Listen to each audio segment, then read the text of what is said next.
Hey guys, we're back for 2018. This is our second to last year of having to listen to me, well, second to last assignment of having to listen to me go through FRQs. We just have 2018 and 2019 to do, and then we're done. Okay. So, question 1, you've got your good old chapter 2 back again.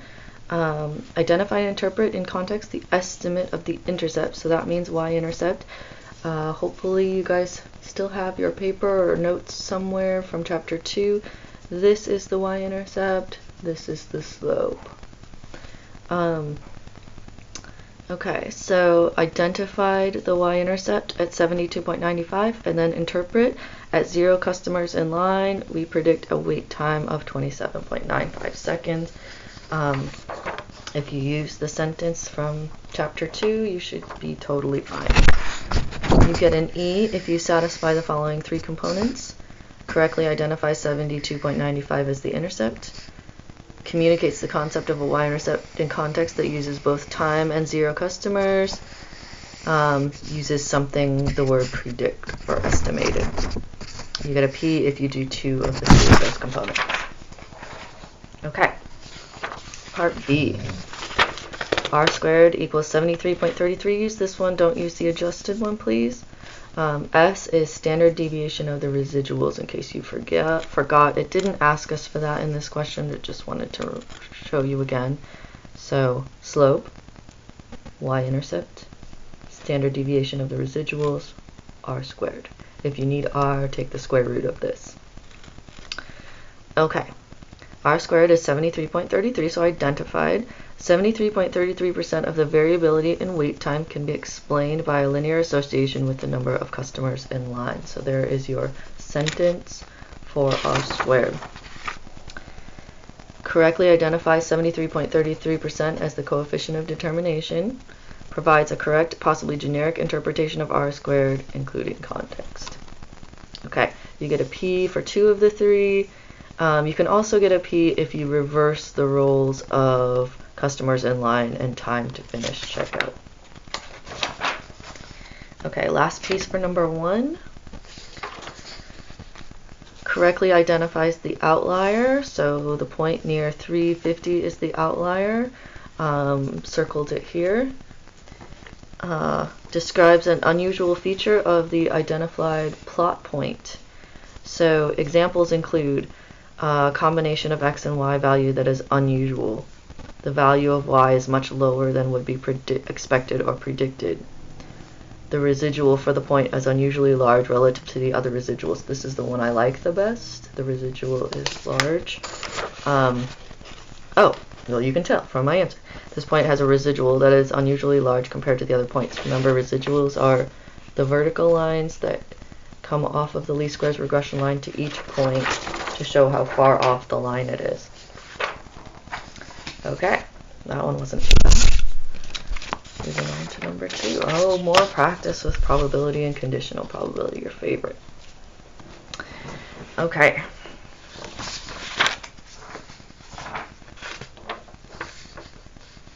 That is not question 2. This is question 2. We'll get to your favorite in a minute. This, by the way, was one of the most complained about questions from this year. It was the most complained about question from this year. A lot of students could not figure this out.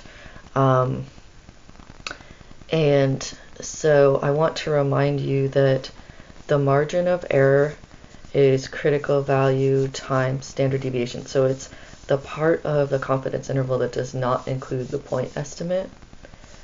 Put the margin of error here. Critical value here said 95%, so this would be 1.96.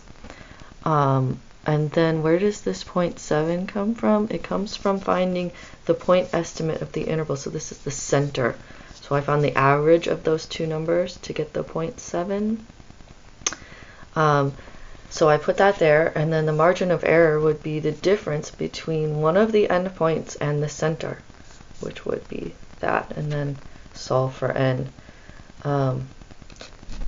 So there were a lot of memes and very unhappy people about part A from this section. However, you don't really need to be able to do part A.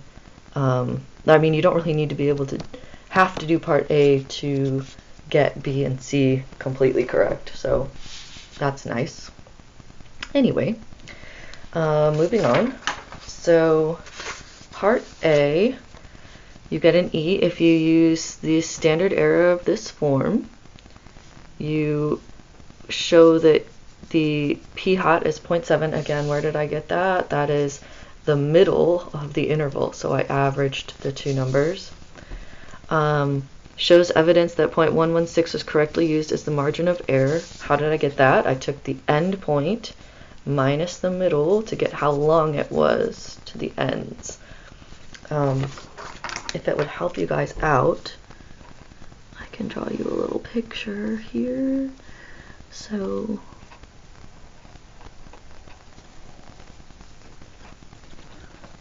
so here is your interval that was given to you. I averaged those two numbers to get the center, and then this length is the margin of error, so I subtracted those to get 0.116. Okay, hopefully that helped you out. So the margin of error, critical value, center. Okay, shows evidence that z star equals 1.96 was correctly used, and then your answer has to be a single positive whole number because it's n, so it's sample size. If you have 3 or 4 of the 5 components, you get a p, and if you get 2 or less, you get an I. I think a lot of people got I's on this one, unless you're super mathy and like can work backwards and figure it out. I know a lot of people got I's in 2018, so don't feel bad. Okay, so part B. Explain why the responses to the survey might differ from the truth about student recycling in the context. And the survey was not anonymous. The question was asked by authority figure. You might have something like desire to please or something like that written in. Students might say yes when they actually don't recycle. Students lie and say yes. Students don't recycle but lie to the teacher. I did not put that, so I think I gave myself a B. Or P. It's part B. I gave myself a P. Response bias may have been introduced because the students felt pressure to answer yes to the teacher. Okay, so that's the first part. I don't really think I did the second part. I didn't say that they would lie when they don't recycle or they actually don't recycle. And then describes the effect of the bias on point estimate. So notice I've used this directional word. This might result in a higher point estimate than the actual proportion of students who might answer yes. So it's since they feel pressure, they're going to say yes to more often, which is going to give you a higher proportion. If you got 2 of the 3, then that's a P. Anything else is an I. Okay, part C. Essentially correct E if you get an answer of 150 in 1 and an answer of 0.58 in 2.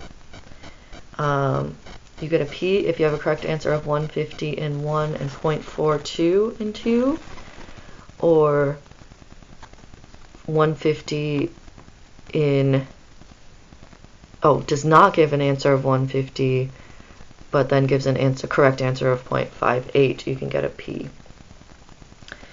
Okay, and then anything else is an I.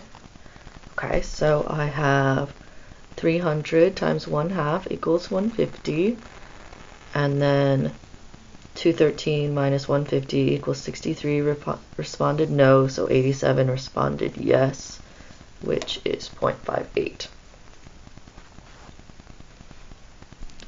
I anticipate that this problem is hard, so that's okay. That's why we're doing it. Okay. Now to your favorite thing, question 3.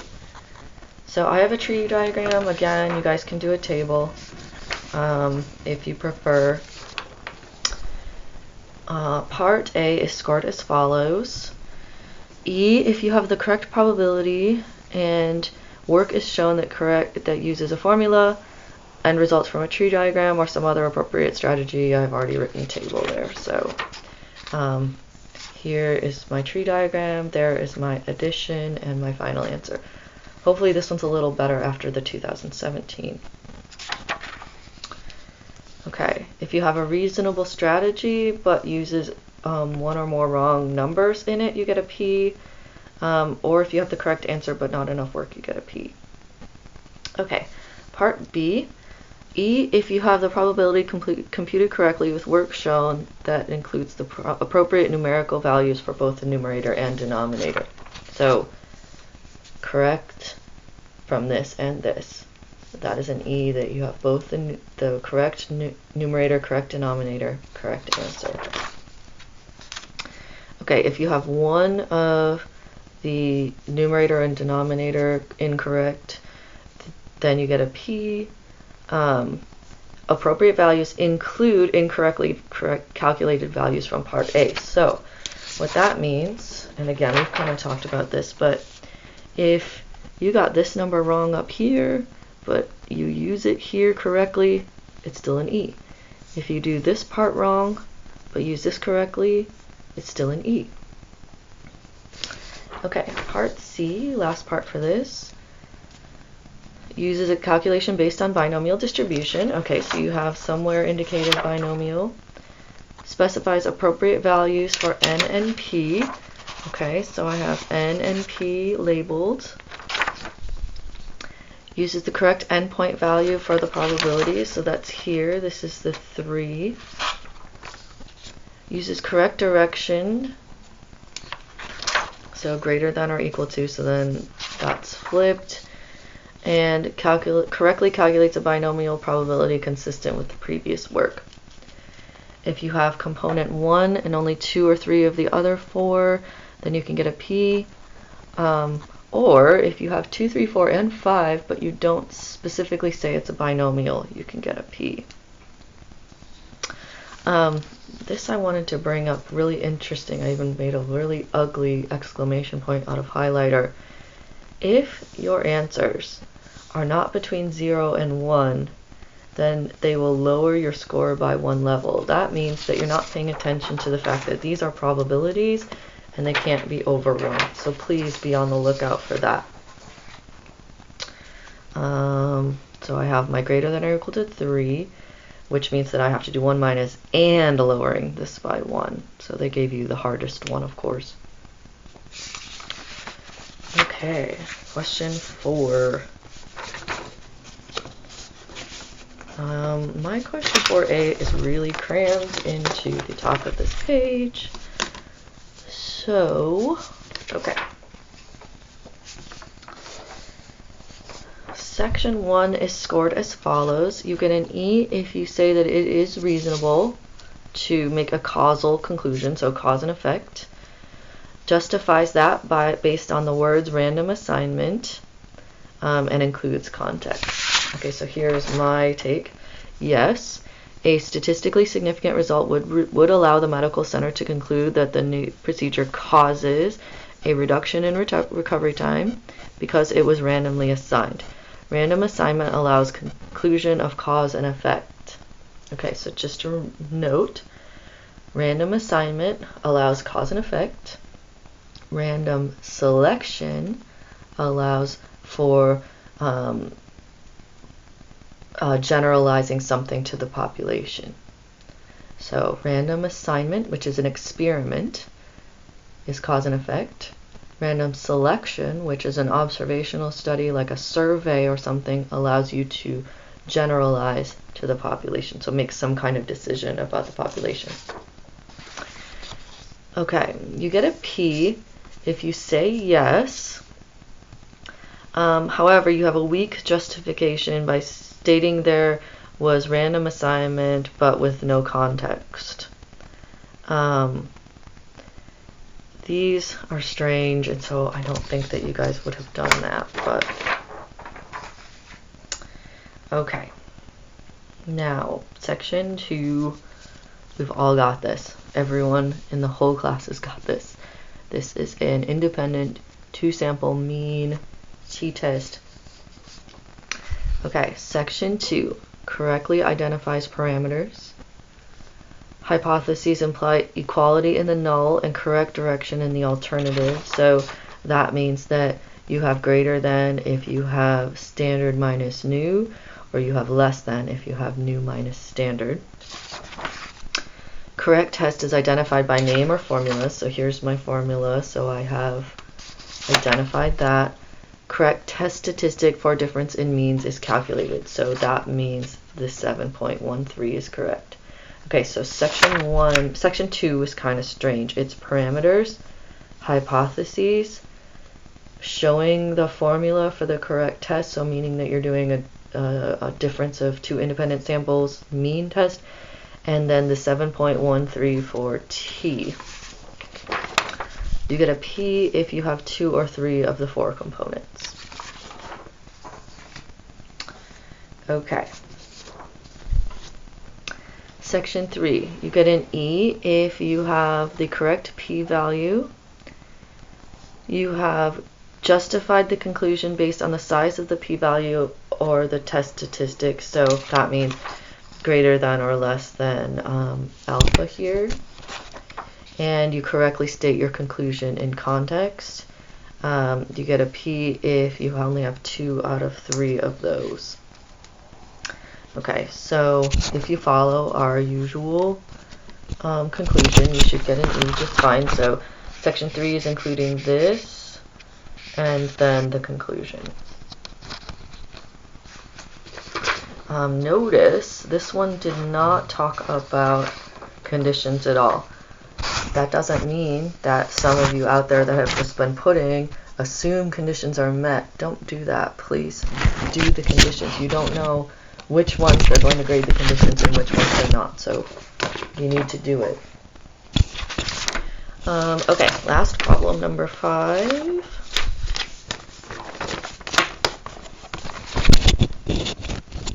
Okay.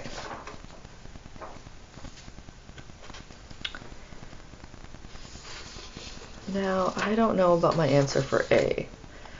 So, you get an E if it states that the median is 6 for high school B and the median is 7 for high school A. Provides a reasonable explanation of how the decision was made. Okay, I think I did that, but I don't think I did this. Maybe I did. Provides the definition of the median or explicitly applies the definition of the median as a criterion in reaching their decision. Maybe I did here. So hopefully you guys will think that this is the definition of the median. The median will be between the 100 and 101st teacher for high school A and the 111th for high school B. I guess I did define it. The 100th teacher for high school A lies in the interval from 7 to 10, and the 111th value for high school B lies in the interval from 4 to 7. So high school A has the median of 7 and high school B has the median of 6. Okay. Some of you guys didn't do that at all. Some of you guys looked at the shape, which is totally fine too. You can get an E in a different way in this problem. You do have to say median is 6 for B and 7 is for A, but you can state that high school B shows a skewed distribution, and if it is skewed, then you would have a larger separation between the mean and median. So you might say something like the mean and median would be more far apart, so that means that high school B would have the median of 7. I mean 6. Median of 6 for high school B. I can actually see some of you guys doing that, basing it more on the graph than the definition of the median. If you do the first component, so you have to say which one is which correctly, but do only one of the 2 others, you get a P. Okay. Part B shows that the correct answer is 7.73 and enough work to show that it was a weighted average of the 2 individual means. So I took the original 200 teachers times the mean of 8.2, and then the new teachers have a mean of 2.5, I multiplied those and added them together and divided by the total number of teachers and got 7.73. And you get a P if you have only one of the two components, although I don't know how you're going to have the work. And no answer. I guess someone just might put 7.73 and get a P there. Okay, last part, the last question.